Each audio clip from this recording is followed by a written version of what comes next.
காவேரி மருத்துவமனை நடத்தும் புற்றுநோய் விழிப்புணர்வு மாரத்தான் வரும் அக்டோபர் 5ஆம் தேதி திருச்சியில் நடக்க உள்ளது. விருப்பம் உள்ளவர்கள் தங்களுடைய பதிவை QR ஸ்கேன் மூலம் பதிவு செய்யலாம். மதுரையில் நாளை நடைபெறவுள்ள தாவேக மாநாட்டுக்காக பிரம்மாண்டமான முறையில் ஏற்பாடுகள் செய்யப்பட்டு வருகின்றன. அதன் கழுகு பார்வை காட்சிகளை பார்க்கலாம்.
கடந்த ஆண்டு அக்டோபர் மாதம் விக்கிரவாண்டி சாலையில் தமிழக வெற்றிக் கழகத்தின் முதல் மாநாடு நடைபெற்றது. இரண்டாவது மாநாடு மதுரையில் நாளை நடைபெறவிருக்கிறது. முதல் மாநாட்டை விட இரண்டாவது மாநாட்டிற்கான ஏற்பாடுகள் பிரம்மாண்டமான அளவில் இருக்க வேண்டும் என்பதற்காக தற்போது அந்த ஏற்பாடுகள் செய்யப்பட்டு வருகின்றன. பருந்து பார்வை காட்சிகளை பார்த்தோம்.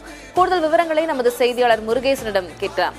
முருகேசன், மாநாடு தொடர்பான பல்வேறு கள விவரங்களை நம்ம தொடர்ந்து வழங்கிக் கொண்டிருக்கிறோம். அந்த வகையில ஓவராலா ஏற்பாடு என்னென்ன செய்யப்பட்டிருக்கிறது, எவ்வளவு ஏக்கர் நிலம் இதற்காக எடுக்கப்பட்டிருக்கிறது, பார்க்கிங்க்கு வசதி எங்கே செய்யப்பட்டிருக்கிறது, எவ்வளவு பேர் வருவாங்கன்னு எதிர்பார்க்கப்படுகிறது, அங்க வைத்திருக்கக்கூடிய திரைகள், வேறு என்னென்ன விஷயங்கள், என்னென்ன அம்சங்கள் எல்லாம் சிறப்பு அம்சங்களாக இதில் இடம்பெற்றிருக்கின்றன?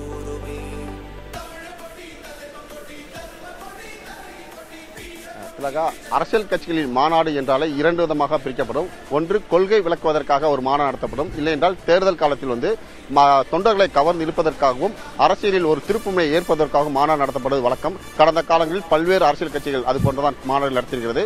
தமிழக வெற்றிக் கழகம் கட்சி தொடங்கிய பொறுத்த வரைக்கும் 1.5 ஆண்டுகள் தான் ஆகிறது. இது இரண்டாவது மாநில மாநாடு நாளை மதுரையில் நடைபெறுகிறது. ஏற்கனவே முதல் மாநில மாநாட்டை விழுப்புரம் அருகே உள்ள விக்கிரவாண்டி நடைபெற்றது. அந்த மாநாட்டில் பல்வேறு குறைபாடுகள் இடம்பெற்றிருந்தது. குறிப்பாக மக்கள் அதாவது ரசிகர்களாக முதல் மாநாட்டில் போது தொண்டர்கள் மற்றும் ரசிகர்களாக அங்கு நிர்வாகிகள் வந்தபோது பாத்தீங்கன்னா போதிய அளவில் அவருக்கு தேவையான ஏற்பாடு செய்ய முடியாத காரணத்தால் குடிக்கக்கூட தண்ணீர் இல்லாமல் அவர்கள் மக்கள் மிகவும் அவதிப்பட்டார்கள். அதே போன்று போதிய அளவில் வாகனங்கள் நிறுத்துவதற்கான வசதி இல்லாத காரணத்தால் போக்குவரத்து மிகவும் பாதிக்கப்பட்டது. இதுபோன்று பல்வேறு குறைபாடுகள் இருந்த பிறகு தற்போது இரண்டாவது மாநில மாநாடு மதுரையில் நாளை நடைபெறுகிறது. கடந்த மாநாட்டில் ஏற்பட்ட குறைபாடுகளை சரி செய்வதற்காக அக்கட்சியின் தேர்தல் வியூக பொதுச் செயலாளர் ஆதவ் அர்ஜுன் ஏற்பாட்டில் தொடர்ந்து பணிகள் நடைபெற்று வருகிறது. முழு வீச்சில் நடைபெற்றது.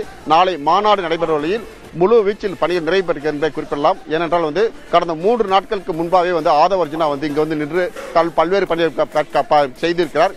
ஏற்கனவே இருந்த குறைகளை சரி செய்வதற்காகவே திட்டமிட்டு பணியிருக்கிறார். தற்போது நம் புதிய தலைமுறை அந்த கழுகு காட்சியை காண்கிறது. அனைத்து பணிகளும் நிறைவேற்றுகிறது. மாநாட்டு திறனுக்குள் 1.5 லட்சம் பேர் அமரக்கூடிய வகையில் இருக்கைகள் போடப்பட்டுள்ளது. 5000 பேர் உட்காரக்கூடிய வகையில் பகுதி பகுதியாக பிரிக்கப்பட்டு ஆங்காங்கே குடிநீர் வசதிகள் செய்யப்பட்டிருக்கிறது. கிட்டத்தட்ட 600 இடங்களில் மக்களுக்கு தேவையான குடிநீர் வழங்குவதற்கு குழாய் மூலமே தண்ணீர் கொண்டு சேர்க்கப்படும் வசதிகள் எல்லாம் செய்யப்பட்டிருக்கிறது. அதேபோன்று மாநாட்டு திறனுக்கு எதிர்ப்புறம் உள்ள பக்கம்னா பெரிய அளவில் வாகனம் நிறுத்துவதற்கு வசதிகள் செய்யப்பட்டிருக்கிறது.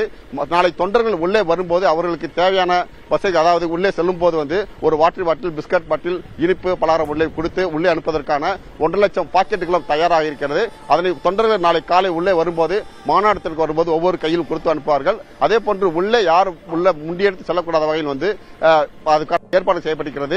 கிட்டத்தட்ட கேரளாவில் இருந்து பாத்தீங்கன்னா 500க்கும் மேற்பட்ட பவுன்சர்கள் இங்கு பாதுகாப்பு பணியில் ஈடுபட்டிருக்கிறார்கள்.